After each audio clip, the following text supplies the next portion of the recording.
Пайғамбарымыз айтады, зикірлердің ең абзели, ең жақсысы, ең ұлысы бұл ла илаха иллаллах. Дуалардың ең абзели альхамдулилля екен. Не екені? Альхамдулилля. Зикірлердің абзели қайсы? لا إله إلا الله. Duaların afzeli Elhamdülillah. Şunun için inşallah zikirdi başlaganda la ilahe illallah'dan başlaydı. Duanı başlaganda elhamdülillah'dan başlaydı. Qaysidan başlaydı?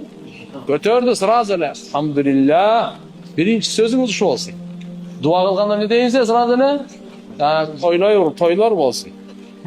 Anam balдар көбөйсүн. Жакшы сөз эле. Тотоп тур, ага чейин айта турган сөз бар. Биринчи жакшылыктын эшигин ачыш керек дагы.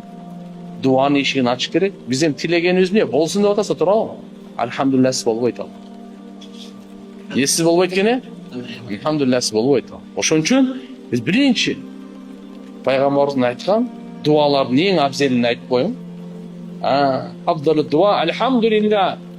Деп сразу айтыңыз. Альхамдулиллах. Пайгамбар айтты. Андан кийин вассалату вассаламу аля расулиллах. Кыз пайгамбарга салават. Хадистерде келет. Ким дуада салават айтып, аягында салават айтса, ортосу сөз кабыл болот деген. Ошон үчүн башында салават айтып коебуз, аягында бир салават менен битирип коебуз. Эки салаваттын ортосундан Алла Таала аны кайтарбайт экен да. Кетти оптан. Дуанын баардыгы кабыл. Ошон үчүн иншаллах альхамдулиллах бул некени дуалардын эң абзели. Кайдасыз балдарга да ошону айтайын.